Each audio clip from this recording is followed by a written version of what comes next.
నమస్తే, welcome to our channel. నేను సిరి. పవన్ కళ్యాణ్ గారు పిఠాపురంలో గెలవడానికి చాలామంది అయితే తనకి వెన్నుదన్నుగా నిలిచారు, ప్రచారంలో పాల్గొన్నారు. అందులో కొంతమంది సినీ ప్రముఖులు కూడా ఉన్నారు. అయితే బాగా వినిపించిన పేరు ఏంటంటే హైపరాది గారి పేరు అయితే బాగా వినిపించింది. అయితే ఇప్పుడు తనకు ఒక పదవిని అయితే కేటాయిస్తున్నట్టు మరి వార్తలు వస్తున్నాయి. అందులో ఎంతవరకు వాస్తవం ఉంది ఏంటనేది మనకు వివరించడానికి మనతో పాటు ఉన్నారు ప్రముఖ సీనియర్ జర్నలిస్ట్ జగదేవ్ గారు. నమస్కారం సార్. సార్, ఇప్పుడు చూస్తుంటే కొంతమంది ఇప్పుడు పవన్ కళ్యాణ్ గారు పిఠాపురంలో గెలవడానికి చాలామంది వాళ్ళ ఏంటంటే కృషి చేశారు.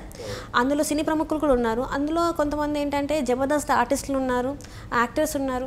అయితే ఇప్పుడు ప్రముఖంగా వినిపిస్తున్న పేరు ఏంటంటే హైపరాది పేరు వినిపిస్తుంది. సో హైపరాదికి ఏంటంటే ఒక పదవి ఇవ్వబోతున్నారు అని చెప్పేసి అయితే సోషల్ మీడియాలో ఒక వార్త చెక్కర్లు కొడుతుంది. మరి ఇందులో నిజంగా వాస్తవం ఉందంటారా లేదంటారా? అది చెప్పలేమమ్మా, ఎందుకంటే కూటమిలో చాలా వరకు కొంతమంది రెబల్స్ ఉన్నారు. వాళ్ళందరినీ ముందు బుజ్జగించి వాళ్ళకు ఒక కొలికి తీసుకొచ్చాకే ఇట్లాంటి వాళ్ళకి ఇవ్వాలి. అయితే మీరు అన్నట్టు హైపరాది లాంటి వాళ్ళ సేవల్ని గుర్తించాలి. గుర్తించకపోతే ఆయన చూసి ఇన్స్పిరేషన్గా మరి కొంతమంది వస్తారు పార్టీలో, వాళ్ళని కూడా ఆదరించినట్టుగా ఉంటుంది.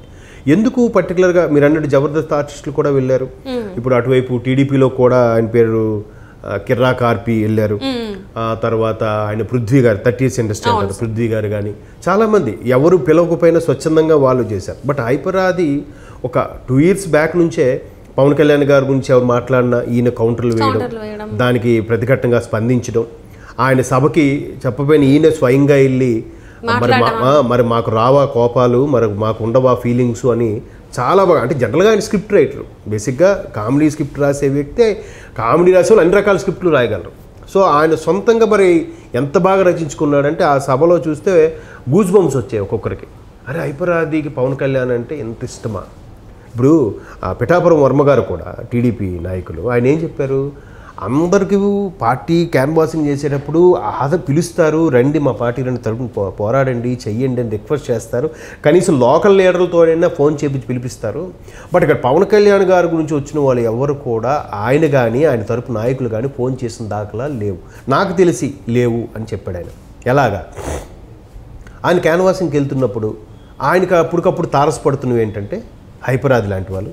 ఇప్పుడు తర్వాత సుధీర్ గారు, గెటప్ శ్రీన్ గారు, వీళ్ళందరూ కూడా ఆ ముందు క్యాన్వాసింగ్ వచ్చారు. బట్ హైపరాది ముందు నుంచి కూడా ఆయన మీద అభిమానాన్ని చాటుకుంటున్నాడు. ఇండైరెక్ట్గా పార్టీ సింబల్ మీద పంచులు వేయడం, ఆయన పవన్ కళ్యాణ్ గారు లాంటి ఎర్ర కండువానితో పబ్లిసిటీ చేయడం, ఇవన్నీ కూడా చేశారు. బట్ సుధీర్ లాంటివి కొంతమంది వ్యక్తులు అంటే ఆ టైంలో వచ్చి పబ్లిసిటీ చేశారు. బట్ ఈయన ముందు నుంచి కూడా ఆయన జనసేన తీర్థం పుచ్చుకున్నానని చెప్పకనే చెప్పాడు ఆయన మా చేతల ద్వారా. అంటే ఎందుకు ఆ ప్రాధాన్యత చెప్తాను. అయితే ఇక్కడ వర్మ గారు చెప్పేది ఏంటంటే ఎక్కడికి వెళ్ళేసరికంట ఒక ఎన్ఆర్ఐ రావడం, బాబు మీ ఊరికి కావాల్సిన అవసరాలు ఏంటి, మీకేం కావాలి, లేకపోతే దత్త తీసుకోవాలా, లేదా ఇంకేమైనా అవసరాలు ఉన్నాయా, రోడ్లు బాగు చేయాలా, ఏంటి చెప్పండి, మేము పవన్ కళ్యాణ్ గారికి ఓటు వేయాలి. ఎన్ఆర్ఐలు వాళ్ళు స్వచ్ఛందంగా వచ్చి పవన్ కళ్యాణ్ గారి కోసం ఆయనకి చెప్పకపోయినా ఆయన అనుమతి లేకపోయినా వీళ్ళే పబ్లిసిటీ చేసేవాళ్ళట. సో అట్లా ఎంతోమంది అభిమానులు చేస్తే హైపరాది మాత్రం మొదటి నుంచి కూడా సోషల్ మీడియాలో కానీ లేదంటే మీడియాలో కానీ లేదంటే కొన్ని రకాల ప్రోగ్రామ్స్ ద్వారా కానీ ఆయన పవన్ కళ్యాణ్ గారి మీద కానీ జనసేన పార్టీ మీద కానీ ఒక అభిమానాన్ని ప్రదర్శిస్తూ చేయడం వల్ల ఇప్పుడు అందరి కళ్ళల్లో ఆయన పడ్డాడు. అలా పడుతూనే ఆయన ఏమంటున్నాడు అంటే ఇప్పుడు ఆయన పార్టీ ఏదైనా పదవి ఆశించి చేశాడా లేదా మామూలుగా చేశాడా అనేది ఒక క్వశ్చన్ మార్క్. అయితే పదవి ఆశించి చేసినా చేయకపోయినా అటువంటి వాళ్ళని ఎంకరేజ్ చేస్తే ఒక సామాన్యుడికి అవకాశం ఇచ్చినట్టుగా ఉంటుంది. ఏమి ఆశించుకుంటూ వచ్చి చేశాడు కాబట్టి మనం కూడా రేపొద్దు గుర్తుకు తెచ్చుకుంటే పార్టీ మనం గుర్తిస్తుంది అనే ఇన్స్పిరేషన్గా నలుగురికి భరోసా కల్పించేలాగా ఉండాలంటే ఈయనకి ఏదో ఒక నామినేటెడ్ పోస్టో ఒక ఎమ్మెల్సీ పదవో ఏదో ఒకటి ఇచ్చి సత్కరించినట్టుగా ఉంటుంది, ఆయన సేవలు గుర్తించినట్టు ఉంటుందనే ఉద్దేశంలో ఇక్కడ ఎమ్మెల్సీ ఇస్తారని వార్తలు వస్తున్నాయి. మరి ఎంతవరకు వాస్తవం అనేది తెలియదు. అంటే ఆల్రెడీ ఇద్దరి పైన అనర్హత వేటు ఉంది ఎమ్మెల్సీల పైన. అందులో పెద్దవాళ్ళు ఉన్నారు కదా సార్, పెద్దవాళ్ళని కాదని ఎవరైతే పార్టీల కోసం వాళ్ళ సీట్లు త్యాగం చేసుకున్న వాళ్ళని కాదని మరి హైపరాదికి ఇచ్చే అదే అంటున్నాను. అది కొద్దిగా కూటమిలో కాబట్టి ఎవరెవరైతే రెబల్స్గా వెళ్ళి ఎవరెవరైతే త్యాగాలు చేశారో అటువంటి వాళ్ళకి ముందు ప్రాధాన్యత ఉంటుంది. వాళ్ళు మొదటి నుంచి కూడా పార్టీ కోసం, ఇప్పుడు వర్మ గారు ఉన్నారు, 5 ఏళ్ళుగా పార్టీ కోసం చేశారు, చివరి 4 నెలలు జనసేన కోసం తిరిగారు. టీడీపీలో ఉంటూనే తిరిగారు పవన్ కళ్యాణ్ గారి కోసం, పవన్ కళ్యాణ్ గారితోనే తిరిగారు. తనకి మరి అటువంటి వాళ్ళకి ఇవ్వాలి. అని చెప్పారు కదా పవన్ కళ్యాణ్ గారు స్టేట్మెంట్ ఇచ్చేస్తారు, అదే అంటున్నాను. మరి అలా పవన్ కళ్యాణ్ గారు స్టేట్మెంట్ ఇచ్చినప్పుడు ఇక్కడ ఆది గారికి ఇంకా ఆల్రెడీ రెబల్స్ అయిపోయి కొంతమంది బాధపడి సరేలా త్యాగం చేసి ఉన్న వాళ్ళ పరిస్థితి ఏంటి? బట్ ఆది లాంటి వాళ్ళు ఆశించి రాలేదు కదా, సో వాళ్ళు వెయిట్ చేస్తారు, పర్వాలేదు. బట్ ఆశించి ఏదో ఉంటారు గవర్నమెంట్ వచ్చాక మాకు ఏమైనా జరుగుతుంది అని హోప్స్తో ఉన్న వాళ్ళకి ముందు పట్టం కట్టాక ఇలాంటి వాళ్ళకి ఛాన్స్ ఇస్తారని నా అభిప్రాయం. అంటే అది కూడా వాళ్ళ సీట్లను త్యాగం చేసి మరి ఉన్నవాళ్ళు, అదేంటండి వర్మ గారు లాంటి పరిస్థితి ఉన్న వాళ్ళకి కొంచెం ఎవరెవరైతే అట్లా త్యాగం చేసి ఉన్నారో వాళ్ళకి ఎమ్మెల్సీ లాంటి పోస్టులు ముందు ఇస్తారు. తర్వాత ఆది గారు లాంటి వాళ్ళకి నామినేటెడ్ పోస్టులు ఇవ్వచ్చు, లేదా పార్టీకి సంబంధించిన పదవి ఇవ్వనివ్వచ్చు. యువకు సంబంధించి, యువనేతకు సంబంధించి, అంటే యువగలంకు సంబంధించి, జనసేనలో ఉండే యూత్కి సంబంధించిన ప్రెసిడెంట్ వింగులు, సెక్రటరీ ఏవో ఉంటాయి కదా, అట్లాంటివి ఏమైనా సత్కరించి, ఇంకా స్పోర్ట్స్ అకాడమీలని చాలా ఉన్నాయి టీటీడీ లాంటివి, అందులో బోర్డు మెంబర్ గాను ఏవో రకరకాలు ఏ ఒక్కటి ఇచ్చినా కూడా వాళ్ళు హ్యాపీగా ఫీల్ అవుతారని అనుకుంటున్నాను. బట్ ఎమ్మెల్సీ లాంటివి అయితే మాత్రం ఆది గారికి ఇస్తారని అయితే నేను అనుకోవట్లేదు.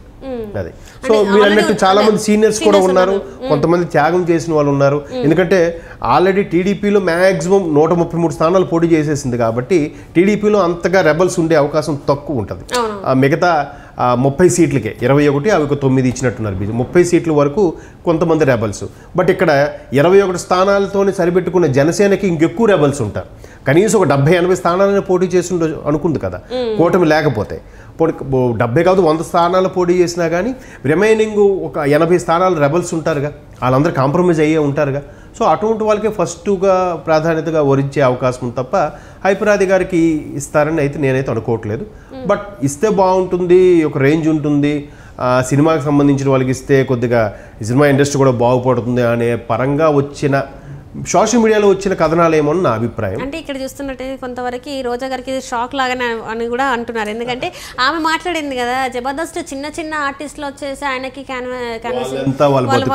అన్ని మాట్లాడింది కదా. సో ఇప్పుడు ఇలాంటి పదవులు ఏమన్నా ఇస్తే రోజా గారికి షాక్ అన్నట్టేనా మరి? మరంతే కదా, ఆవిడ చాలా హీనంగా, అంటే చాలా హీనంగా మాట్లాడితే అనిపించేది. ఆ పదం కరెక్ట్గా వాళ్ళెంత వాళ్ళ బతుకులు ఎంత అన్నట్టుగా అది కరెక్ట్ కాదు, చెప్పలేమమ్మా. ఇవాళ లైట్ బాయ్ రేపు సూపర్ స్టార్ అవ్వచ్చు, ఇవాళ సూపర్ స్టార్ రేపు సినిమాలు ఆఫర్ లేక ఇంట్లోనే కూర్చోవచ్చు. కొంతమంది మనస్తాపంతో ఆఫర్స్ లేక సూసైడ్ చేసుకుని కూడా ఉన్నారు కదా, చెప్పలేము. బళ్ళు ఓడలు అవుతాయి, ఓడలు బళ్ళు అవుతాయి. ఆవిడంత ఇదిగా మాట్లాడడం వల్ల ఇటువంటి వాళ్ళకి ఇస్తే, అరే ఎమ్మెల్సీ కదా, ఇప్పుడు నువ్వేంటి ఎక్స్ ఎమ్మెల్యే, ఎక్స్ మంత్రి, ఆయన వచ్చితే ఆ కాన్వాయ్ ఆ హోదా వేరు ఉంటుంది కదా. సరే నువ్వు ఎవరినైతే హీనంగా చూసావు వాళ్ళు చూసావు ఈరోజు ఎట్లా ఉందనంటే వాళ్ళు ఇంకా గిల్టీతో, ఇంకా న్యూనత భావంతో లోపల కుమిలిపోయే పరిస్థితి వస్తుంది. సో పైగా టాకటివ్ పర్సన్ కదా హైపరాది. ఏదైనా పార్టీ పరంగా ఏదైనా మాట్లాడినా ఇమ్మీడియట్గా కౌంటర్లు ఇచ్చి పడేసి దానికి ఒక ప్రాసతో కూడిన పంచులేసేసి బాగా అందరికీ నవ్విస్తూ ఎవడు మళ్ళీ తిరిగి మాట్లాడకుండా చేసేంత సత్తా ఉన్న మనిషి కాబట్టి ఆయనకి ఇస్తే బాగుంటుంది. ఇటువంటి ఏదైతే చాలా హీనంగా వాళ్ళంతా వాళ్ళ బతుకులంతా అనుకునే వాళ్ళకి ఇదొక చెంపపెట్టులాగా ఉంటుందని కొంతమంది అభిప్రాయం. చూద్దాం మరి జనసేన పార్టీ అధిష్టానం ఎటువంటి నిర్ణయం తీసుకుంటుందో. Let us wait and see. Right, thank you so much. Thank you.